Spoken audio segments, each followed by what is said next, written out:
بسم اللہ الرحمن الرحیم۔ عشر ذی الحجہ کے فضائل کہ جب ذی الحجہ کا مہینہ شروع ہوتا ہے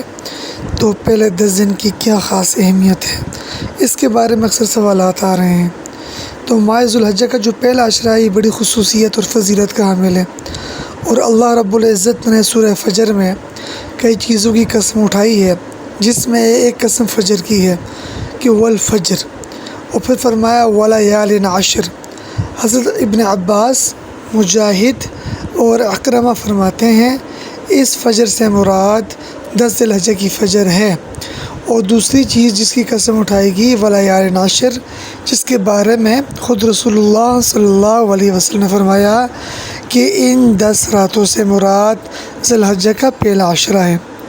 اور حضرت عبداللہ بن عباس فرماتے ہیں کہ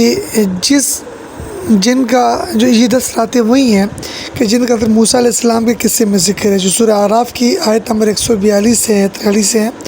کہ اتممناها بعشر فتم میقات ربی 40 لیلہ،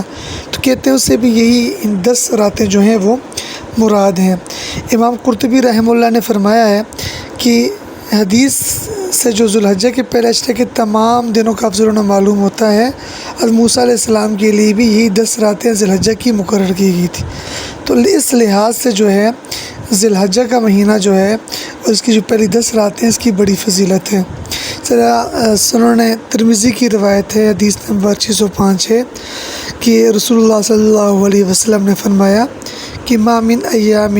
العمل الصالح فیہن احب الی اللہ من هذه الایام العشر، کہ ان 10 دنوں سے مراد ذی الحجہ کا پہلا عشرہ ہے۔ تو رسول اللہ صلی اللہ علیہ وسلم نے فرمایا کہ ذی الحجہ کے ان ابتدائی 10 دنوں میں نیک اعمال اللہ کو بنسبت دوسرے دنوں کے بہت زیادہ پیارے لگتے ہیں۔ فقالوا یا رسول اللہ صلی اللہ علیہ وسلم ولا الجہاد فی سبیل اللہ، صحابہ کرام نے سوال کیا کہ اے اللہ کے رسول صلی اللہ علیہ وسلم، اللہ کے راستے میں جہاد بھی نہیں؟ فقال رسول اللہ صلی اللہ علیہ وسلم ولا الجہاد فی سبیل اللہ الا رجل خرج بنفسه وماله فلم یرجع من ذلک بشیء۔ آپ صلی اللہ علیہ وسلم نے فرمایا کہ نہیں مگر وہ آدمی جو اپنے نفس اور مال کے ساتھ نکلا لیکن ان میں سے کوئی بھی چیز واپس لے کر نہیں آیا، یعنی شہید ہو گیا۔ یہ اگر تشریح کی جائے تو اس سے مراد یہ ہے کہ ان 10 دنوں سے مراد جو ہے پہلا عشرہ ہے ذی الحجہ کا، اس میں مختلف قسم کے اعمال ہوتے ہیں، مطلب حج ہوتا ہے، عمرہ کی ادائیگی ہے، اور اس سے مراد یہ ہے کہ ان ایام میں جہاں ہر صالح عمل کا اجر بڑھ جاتا ہے وہاں جہاد فی سبیل اللہ کا اجر بھی بڑھ جاتا ہے،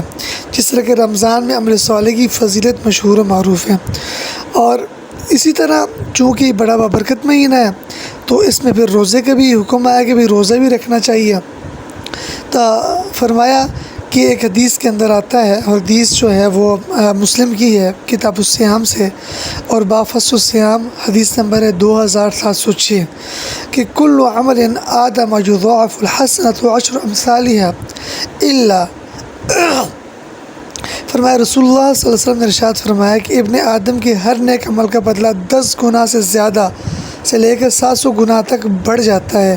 الا 700 ضعف، 700 گنا تک بڑھ جاتا ہے۔ قال اللہ عز وجل الا الصوم فانه لی وانا اجزی بہ، لیکن روزے کے سوا کیونکہ میرے لیے اس کا بدلہ میں ہی دوں گا۔ خصوصاً یوم عرفہ 9 ذی الحجہ کا جو روزہ رکھتا ہے تو اس کے لیے پھر یہی فضیلت ہے کہ رسول اللہ صلی اللہ علیہ وسلم نے فرمایا کہ یہ اگر غیر حاجی یہ روزہ رکھتا ہے تو حضور نے فرمایا صیام یوم عرفۃ احتسب علی اللہ ان یکفر السنۃ التی قبلہ والسنۃ التی بعدہ، اخرجہ مسلم فی کتاب الصیام، اور حدیث نمبر ہے 2746۔ عرفہ 9 ذی الحجہ کے روزے کے متعلق اللہ حضور فرماتے ہیں کہ میرا اللہ پر یقین ہے کہ وہ اس کے بدلہ میں 1 سال پہلے اور 1 سال بعد کے گناہ معاف فرمائیں گے، لہٰذا ان دنوں میں اللہ کا ذکر بھی کثرت سے ہوتا ہے مثلاً آتے جاتے بازاروں میں گھروں میں بلند آواز سے تکبیرات پڑھی جاتی ہیں، اللہ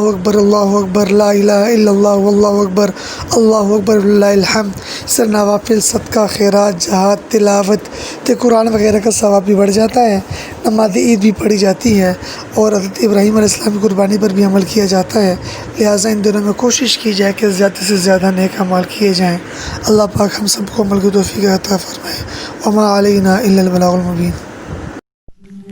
مرنے سے پہلے ایک ایسا کام کر جائیں،